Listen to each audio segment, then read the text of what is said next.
Alors, l'objectif de cet exercice, c'est de démontrer par récurrence que quand on a une fonction f qui est dérivable sur un intervalle, eh bien f puissance n est également dérivable sur ce même intervalle, et de démontrer également cette formule très importante que la dérivée de f puissance n, c'est quoi? C'est n que multiplie la dérivée de f que multiplie f à la puissance n-1.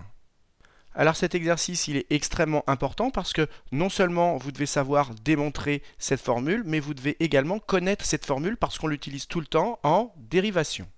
Alors, avant de continuer, je rappelle que pour progresser rapidement, il faut absolument chercher les exercices avant de regarder la correction.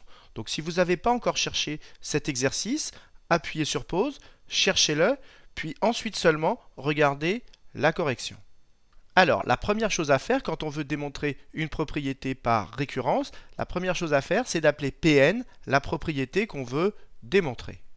Et nous, ce qu'on veut démontrer, c'est que quand on a une fonction f dérivable sur un intervalle i, ce qu'on veut démontrer, c'est tout ceci, c'est que f à la puissance n, je l'écris ici, f à la puissance n est dérivable sur ce même intervalle, et on veut également démontrer que la dérivée de f puissance n est égale à n fois f' fois f à la puissance n-1. Donc en fait, on veut démontrer cette propriété qui est en deux parties, et c'est ceci qu'on va appeler Pn, la propriété qu'on veut démontrer. C'est maintenant ce qu'on va écrire sur sa copie. Et donc j'ai écrit sur ma copie, soit Pn, cette propriété qui était écrite ici, que j'ai réécrite là, que je vais démontrer maintenant, et je répète, qui est en deux parties. Premièrement, on va démontrer que f puissance n est dérivable sur ce même intervalle i, et deuxièmement, on va démontrer cette formule, que la dérivée de f puissance n est égale à quoi? À n, que multiplie f', que multiplie f à la puissance n-1. Alors, une fois qu'on a écrit ceci, on peut attaquer notre récurrence.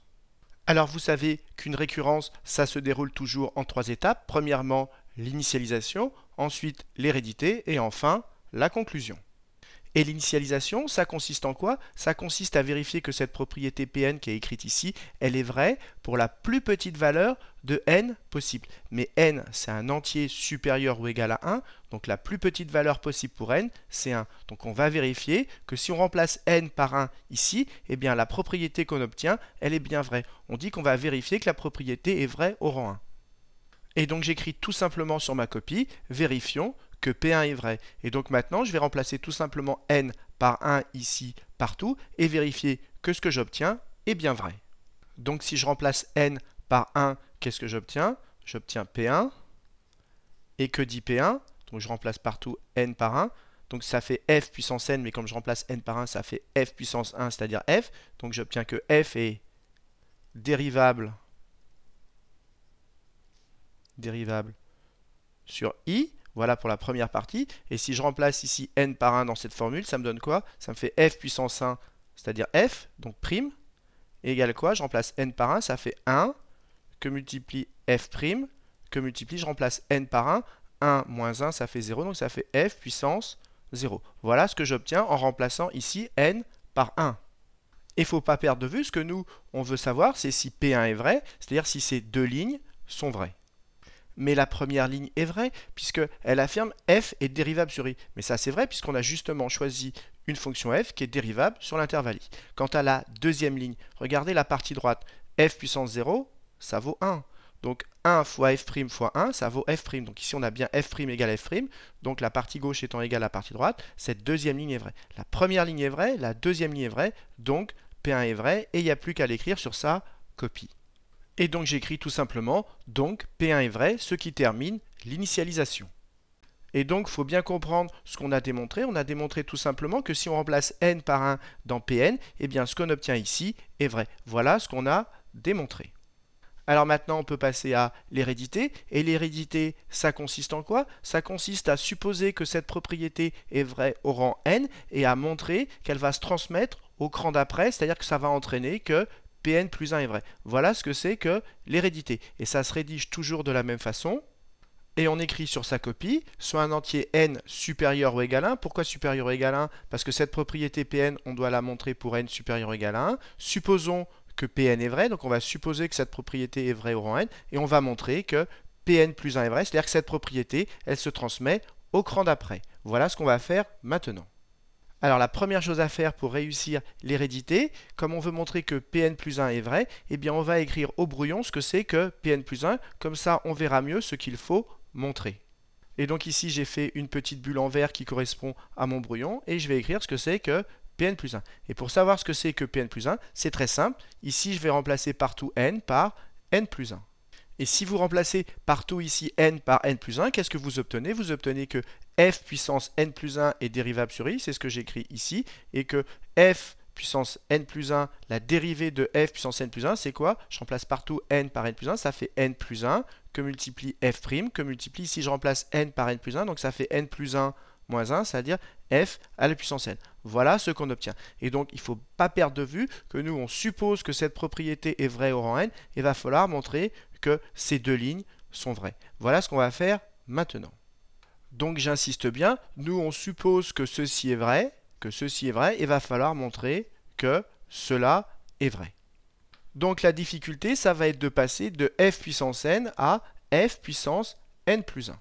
Mais ce qui est très important de voir, c'est que f puissance n plus 1, comment on peut l'exprimer par rapport à f puissance n? Eh bien, tout simplement, f puissance n plus 1, c'est égal à quoi? C'est égal à f puissance n que multiplie f. Ça, c'est extrêmement important de le voir. C'est ce qui va nous permettre de passer de Pn à Pn plus 1. Et une fois qu'on a écrit ça, eh bien on a pratiquement fini. Pourquoi? Parce que maintenant on va utiliser le rappel qui nous dit quoi? Que si on a deux fonctions qui sont dérivables sur un même intervalle i, eh bien leur produit est dérivable et on peut appliquer cette formule. Eh bien ici, regardez, on a supposé que Pn est vrai. Donc f puissance n est dérivable sur i. F, par hypothèse de l'énoncé, est dérivable sur i. Donc le produit des deux est dérivable sur i. Et donc déjà, on va en déduire que f puissance n plus 1 est dérivable sur i, ce qui permettra de justifier la première ligne. Et donc j'écris tout simplement sur ma copie que f puissance n est dérivable sur i. Pourquoi j'ai le droit d'écrire ça? Parce que j'ai supposé, Pn vrai, c'est-à-dire j'ai supposé cette ligne vraie. Deuxièmement, je rajoute que f est dérivable sur i. Ça, c'est l'énoncé qui me le dit. Et donc maintenant, j'applique le rappel. Si deux fonctions sont dérivables sur un même intervalle, eh bien leur produit est dérivable. Donc ici, le produit de ça fois ça, je l'écris ici, f puissance n fois f est dérivable sur i. Mais f puissance n fois f, c'est tout simplement égal à f puissance n plus 1. Donc f puissance n plus 1 est dérivable sur i. Voilà qui permet de justifier la première ligne. Maintenant, pour justifier la deuxième ligne, on doit démontrer que la dérivée de f puissance n plus 1, c'est égal à ça. Eh bien, on va le faire tout de suite maintenant. Je commence par écrire tout simplement la partie gauche et je vais essayer d'obtenir la partie droite. Alors j'ai écrit la partie gauche ici, c'est-à-dire la dérivée de f puissance n plus 1, et je vais essayer de la calculer. Alors, toujours pareil, f puissance n plus 1, je vais l'écrire comment? Je vais le décomposer en f puissance n fois f. Donc j'écris ici, au lieu de mettre f puissance n plus 1, j'écris f puissance n fois f. Et je calcule la dérivée de tout ça. Donc, je dois calculer la dérivée de ça fois ça, et le rappel me dit que quand j'ai la dérivée de u fois v, c'est la dérivée de la première fois la deuxième. Donc j'écris que c'est égal à quoi? La dérivée de la première, c'est-à-dire f puissance n prime, que multiplie la deuxième fonction, c'est-à-dire f, plus la première fonction, c'est-à-dire ici f puissance n, que multiplie la dérivée de la deuxième, c'est-à-dire f'.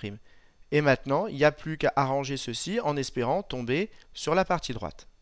Mais on a supposé Pn vrai. Donc on a supposé que la dérivée de f puissance n, c'est ceci. Donc ici, je peux remplacer cela par cela. C'est ce que je fais maintenant. Donc tout ceci, c'est égal à quoi? Ça me donne n que multiplie f', que multiplie f puissance n moins 1. Donc j'ai remplacé ceci par cela. Qu'est-ce qui reste? Il me reste fois f plus cette partie-là, f puissance n fois f'. Et f à la puissance n-1 fois f, ça fait f à la puissance n. Donc je vais pouvoir arranger. Donc tout ça, c'est égal à quoi? Ça me donne n fois f', que multiplie, ici je répète, f puissance n-1 fois f, ça fait f à la puissance n, plus ce bloc-là, c'est-à-dire plus f puissance n fois f', mais je vais le mettre dans l'ordre inverse, c'est-à-dire je vais mettre f' fois f puissance n, pour voir que maintenant je vais pouvoir mettre en facteur. Et donc on peut mettre quoi en facteur? Ici on a f' fois f puissance n, ici pareil, donc on va pouvoir mettre en facteur f' fois f puissance n. Donc j'écris f' fois f puissance n. Et facteur de quoi? Ici j'en ai n plus 1. Exactement la partie droite qu'on voulait obtenir. Donc on a bien démontré cette deuxième ligne, on a bien démontré que la dérivée de f puissance n plus 1, c'est bien égal à ceci, la partie droite. Donc la première ligne a été démontrée, la deuxième ligne également, donc on en déduit que Pn plus 1 est vrai. Et donc je rajoute sur ma copie, donc Pn plus 1 est vrai. Voilà qui termine l'hérédité. Donc maintenant, il faut bien comprendre ce qu'on a démontré. On a démontré que cette propriété Pn, elle est vraie au rang 1. On a également démontré que cette propriété Pn, elle est héréditaire, c'est-à-dire qu'elle se transmet de proche en proche. Donc comme elle est vraie au rang 1, elle va se transmettre au rang d'après, c'est-à-dire au rang 2, et ensuite elle va se transmettre au rang d'après, et ainsi de suite, elle va se transmettre pour toutes les valeurs de n. Donc on peut en conclure que cette propriété Pn, elle est vraie pour tout entier n supérieur ou égal à 1. Il n'y a plus qu'à l'écrire dans la conclusion. Et on rédige toujours de la même façon. On commence par écrire que P1 est vrai, c'est ce qu'on a fait lors de l'initialisation, et que Pn est héréditaire à partir du rang 1, c'est ce qu'on a fait lors de l'hérédité. On en déduit donc que cette propriété va se transmettre de proche en proche, et donc on écrit donc par récurrence, la propriété Pn est vraie pour tout entier n supérieur ou égal à 1. Voilà qui termine cette première question. Corrigeons maintenant la deuxième question. Alors maintenant, on s'intéresse à la fonction f de x égale x puissance n. Alors maintenant, on va considérer la fonction g de x égale x. Pourquoi? Parce que si on regarde attentivement le lien entre f et g, f, c'est quoi par rapport à g? C'est g à la puissance n. Donc je peux l'écrire f, c'est égal à g à la puissance n. Et pourquoi je fais ça? Parce que je vais justement pouvoir appliquer le résultat qui est marqué ici à la fonction g. Donc ici, le résultat est marqué avec la fonction f puissance n, et ici j'ai g puissance n, mais c'est exactement pareil. Alors que peut-on dire de g? On peut dire deux choses. D'abord, g, je rappelle que c'est la fonction g de x égale x. On sait que cette fonction-là, depuis la première s, elle est dérivable sur r. Donc g est dérivable sur r. Mais on sait également que sa dérivée, et on sait que la dérivée de g, g' de x, on le sait, est égale à 1. Alors je rappelle premièrement, on a démontré que si une fonction f est dérivable sur un intervalle i, f puissance n est dérivable sur ce même intervalle. Donc ici, c'est ce qu'on peut appliquer. Comme g est dérivable sur r, g puissance n est dérivable sur r également. Donc, j'écris donc g puissance n est dérivable sur r. Autrement dit, mais g puissance n, c'est quoi? C'est f. Donc, f est dérivable sur r. Alors j'insiste, c'est important d'écrire que f est dérivable sur r avant de commencer à dériver. Maintenant, je vais calculer la dérivée de f. Alors pour cela, je vais utiliser le résultat du premièrement, sauf qu'au lieu de mettre f, je vais mettre u parce que la plupart du temps dans votre cours, ce sera u. Donc je remets le résultat qu'on vient de démontrer, mais au lieu de mettre f, je mets u. Donc ça nous donne la dérivée de u puissance n, c'est n, u', u puissance n-1.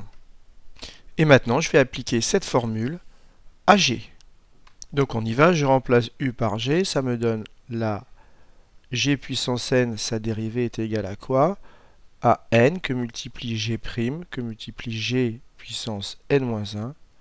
Autrement dit, n, mais g', je rappelle que c'est égal à 1, donc n fois 1 que multiplie g puissance n-1. Autrement dit, n fois g puissance n-1. Maintenant, j'ai plus qu'à remplacer g puissance n par f, et donc j'obtiens que la dérivée de f de x, c'est quoi? C'est n que multiplie g, c'est-à-dire x, à la puissance n-1. Ce qui termine l'exercice. Alors je voudrais insister sur deux choses. D'abord, de bien connaître cette formule-là, la dérivée de u puissance n. Deuxièmement, de savoir que la dérivée de x puissance n, c'est n x puissance n-1. Et de bien comprendre le lien entre les deux, c'est que pour démontrer la dérivée de x puissance n, j'ai utilisé la dérivée de u puissance n.